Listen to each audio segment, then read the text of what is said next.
Hello everybody, you are welcome to join me, Mark from Gamebusters UK, for 24 minutes of what I like to classify as try and die. Which is basically going through the game, not really knowing what you're doing to begin with because it's your first go at the game, or your first go in a long time, and inevitably you die or you fail at it a little bit. So, 24 minutes are ahead of us, so I'm glad we've become acquainted. How are you? What's going on? That sounds brilliant. Anyway, let's jump right into it. This is Ezio Auditore's arcade mode on Soul Calibur 5, the latest addition to the Soul Calibur franchise series. Insieme per la vittoria. As per the Soul Calibur series, they always include a guest character. We had Link and Heihachi Mishima on Soul Calibur 2. I think it might have been Spawn, Soul Calibur 3, not too sure, you can correct me on that. Soul Calibur 4 we had, for some bizarre reason, we had Darth Vader and Yoda from Star Wars fame. And in Soul Calibur 5 we have Ezio Auditore from Assassin's Creed. And not to forget, on Soul Calibur Broken Destiny, Kratos from God of War made an appearance, and incidentally Kratos also made an appearance, a guest appearance in Mortal Kombat 2011 release. As you can see there, I was just looking at some moves for Ezio, a handy little crossbow trip up which he has, which you'll see me do at some point in the fight.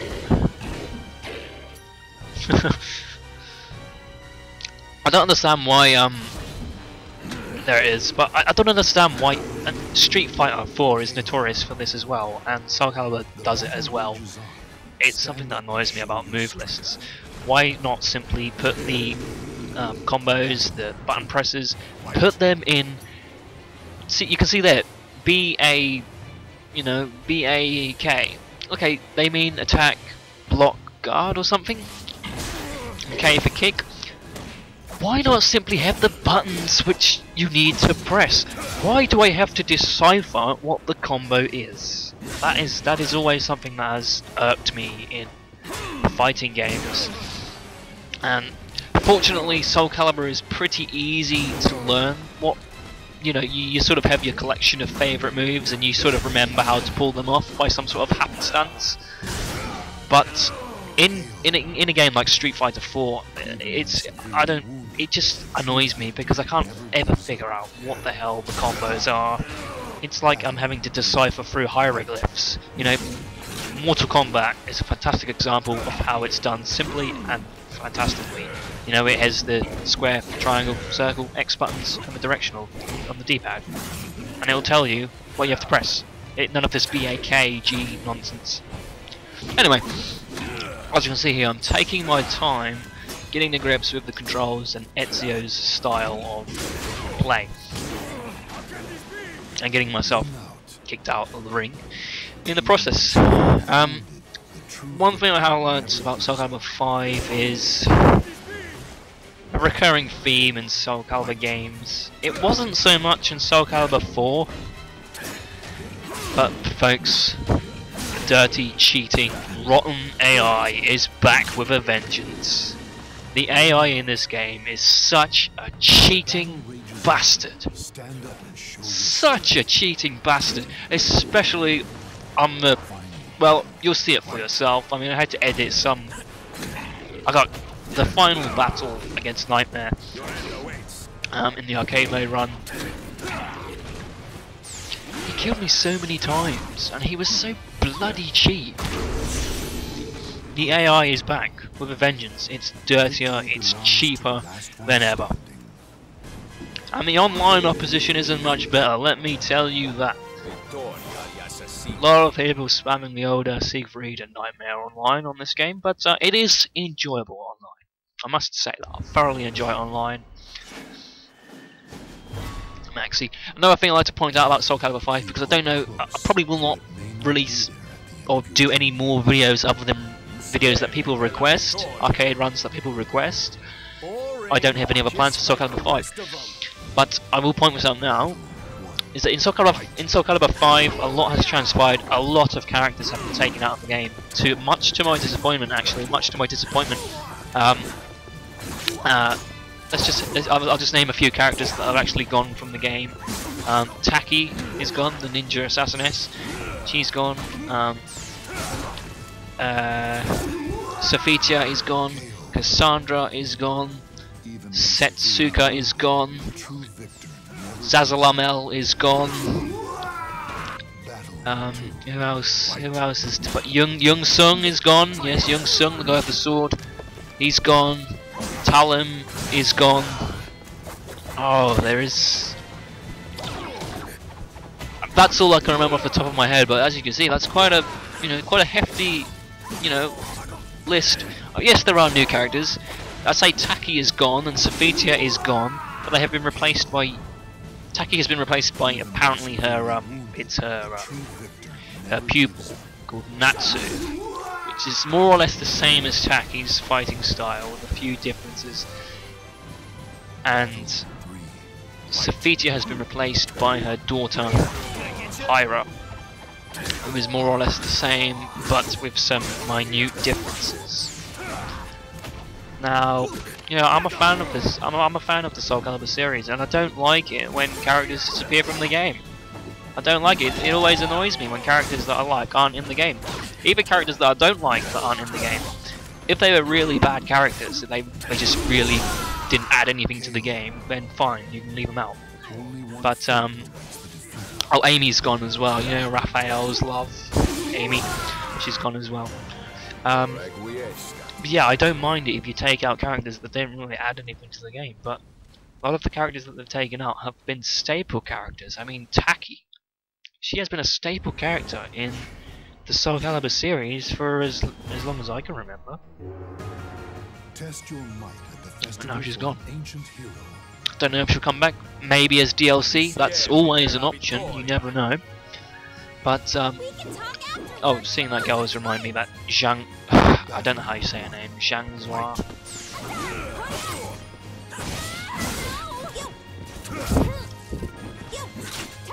Yeah. Shanghua is gone as well. Observe. And go! Perfect!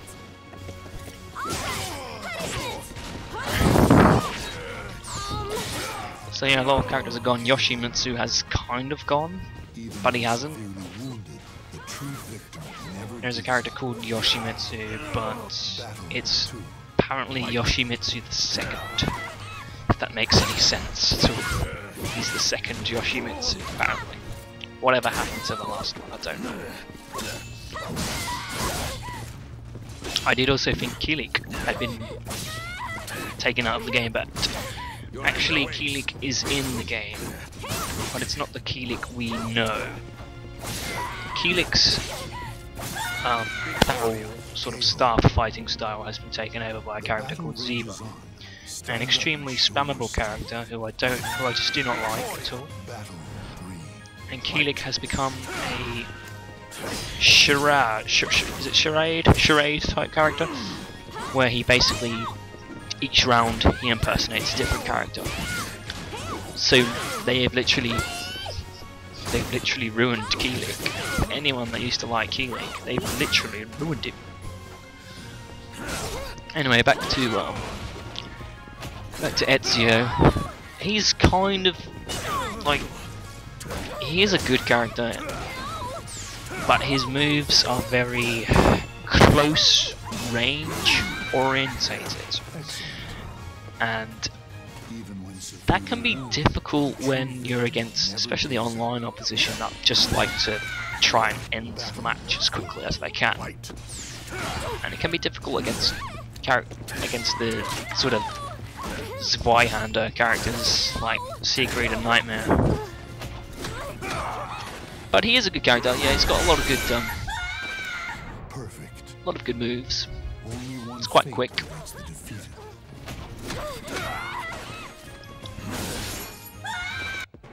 The world will be better without you. Resquiace in the pace. Yeah.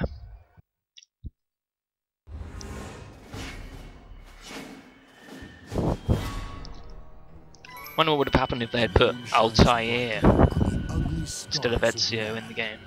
It would make sense because if he ever got a ring out, kicked into the water, that would make sense. Anyone that's played Assassin's Creed 1 will know what I mean by that. Tira has always struck me as a Harley Quinn wannabe. Just the way she acts and the fact that she's so involved with the sort of evil character Nightmare. She just reminds me of Harley Quinn with a hula hoop.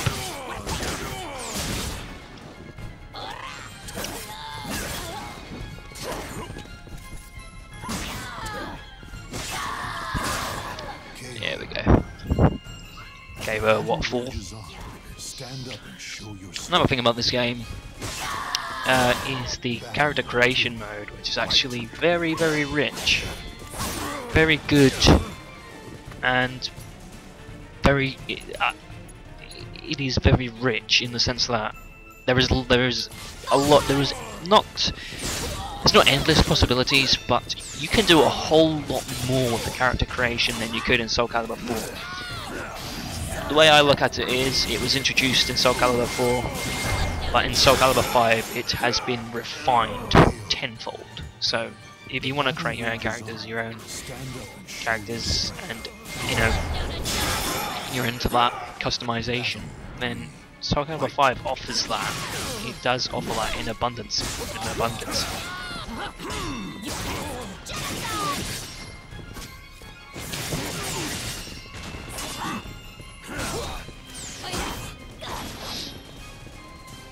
Now, because I wasn't originally ever intending to pick up this game, I only picked it up because I happened to see a display case in Game Station, and I saw that Ezio was on the front cover, so I thought, well, it changed my opinion of it, because I'm a fan of Assassin's Creed, and Ezio is just, you know, he's just a cool character. So I picked it up, just purely for that reason. I know that's a bit fanciful, but that's why I picked it up. And my main reservations about buying this game were because I'd seen a few development videos, sort of behind the scenes videos prior to its release on YouTube, and I wasn't convinced. You know, and I still believe that it looked too similar to Soul Calibur 4. Now, I've got no qualms with games using the same engines, or even using the same sort of design and aesthetic graphics. I've got no problem with that. But it didn't just look the same as Soul Calibur 4. It, you know, you could have passed it off as Soul Calibur 4. That was my main worry, is that they weren't doing anything new with it. They were just leaving. They just thought, oh well, Soul Calibur 4 sold well. We'll just keep everything we had from that game. You know, bang in a couple of new characters, and there. I don't like that, because that reeks of a franchise, and that reeks of what happens in games like Call of Duty. Now I know a lot of people who watch gaming videos on YouTube are fans of Call of Duty. I'm not saying it's a bad game, but I'm saying that I don't want to see too many Call of Duty type franchises where essentially the same game with very little modifications is released year after year after year, because I like things to be not necessarily, you know, brand spanking new, not necessarily massive innovations, but I like to be able to differentiate between the last game that came out and the next game that came out. And so that was my main worry about picking up Soul Calibur 5. But in the way that only a Soul Calibur game can, it has slowly won me over. And I will be keeping the game. Initially I was going to just trade it in. Trade it in as soon as I completed I almost called him Altair. Ezio's arcade mode. By the way, this fight against Mitsurugi had me raging. I'm not sure. I might have edited it significantly, but this is another example of the AI just being filthy, rotten, cheating bastard of AI. I hate. It lulls you into a false sense of security, and I know it's supposed to be that way. You know, you start off with the first few fights pretty easy, and then you progress to the harder fights, and then all of a sudden the AI is kicking your ass. You really do, but when I mean, look at that. He just pwned me there. He just absolutely destroyed me. I mean, the AI is filthy. It's a filthy, rotten cheater. The AI in this game. You might just be watching this video and thinking, well, maybe you're just crap at the game, so suck it up, you loser. But no, I'm serious. The AI is a cheating. It's a cheater. Basically, what the AI will do is, in serious fight, in like a lot of fights, it will juggle you like a Tekken game almost. It'll do wall hits and juggles, and it'll do all these dirty tactics where you can't actually. To anyone that knows what I mean when I'm saying it juggles you and stuff, you can't really fight back against that. So you have to take like 5 or 6 hits at least before you can dish out any sort of vengeance against the CPU. As you can see, and look here, the computer's just, well, I beat him that time. And you could probably see that I was raging by then because I kicked him when he was dead. But seriously, the AI is a rotten cheater in this game. That's another new feature. Like, they're starting to add these like super. I play a lot of Dragon Ball Z games, so I'm going to call them super moves. They're starting to add super moves into Soul Calibur. Soul Calibur 5. There were ultimate moves in Soul Calibur 4, but now these moves are taking more precedence in the game. I have a mixed opinion about this. On the one hand, I think it's good because if you're on the back foot in a fight, you can do one, you can even out the odds. But on the other side, I'm seeing these moves used all too frequently in the online theatres. Now there will be people that say, well, if there are moves that are high damaging, you know, you're supposed to use them, they're there to be used. But my opinion is that, you know, these moves should be limited. Perhaps you can only do 1 or 2 in a fight, one per round. When it becomes spammable, it becomes annoying. And like I say, in the online theatre, it's. By the way, I was being cheap there with that ring out. That was very cheap of me. But by this stage, I didn't care. I was just button mashing, and literally, I was raging because.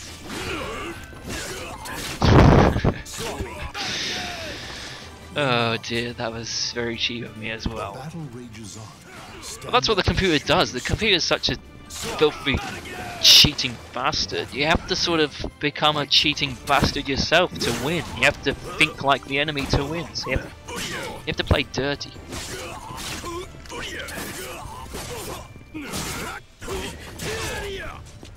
Forgot what I was talking about before that. Yeah, who cares? Probably wasn't something substantial. Guard breaks are also easier to pull off in this game. A lot easier to pull off. The battle has finished. Only the victor may proceed onward.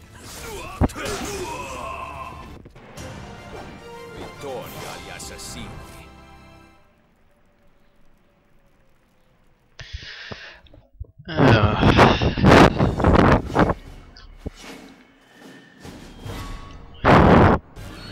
Creatures storm out of the castle and reveal its true nature. Insieme per la vittoria. The nightmare will devour your soul.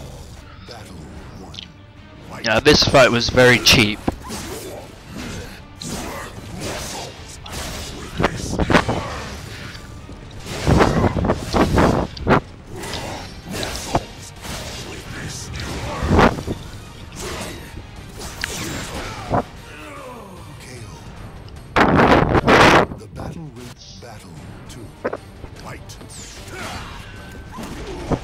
very, very cheap enemy.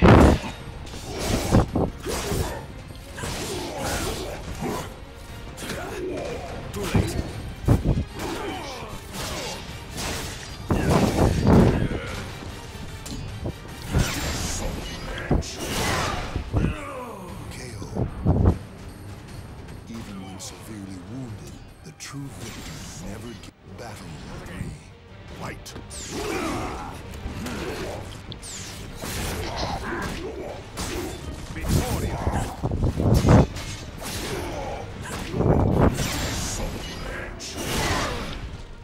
And he sure does love that Guardian Pact.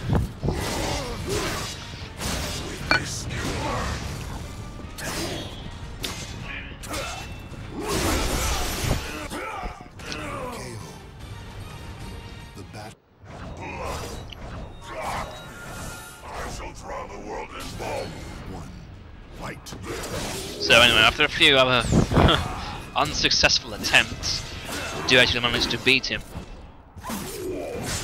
I mean, if you're skilled at Soul Calibur, I have always held the opinion that Soul Calibur, it is easy to spam, and it's easy to button mash and pull off some sort of result. But if you are good enough to actually thrash this end of level boss, as it were, and well, I salute you. But for me, it just causes no end of rage and a great deal of feeling unfair. A lot of unfairness, yes. That's how I would describe my experience with the end of level boss. Like, I mean, I've said it earlier on, but well, the AI in this game is cheap, dastardly, a cheater, a scumbag.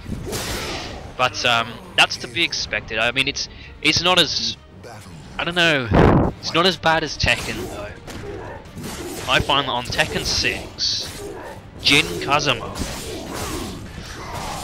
is one of the dirtiest, most rotten cheaters in that game. When you fight him in the arcade mode, such a little cheating scumbag, Jin.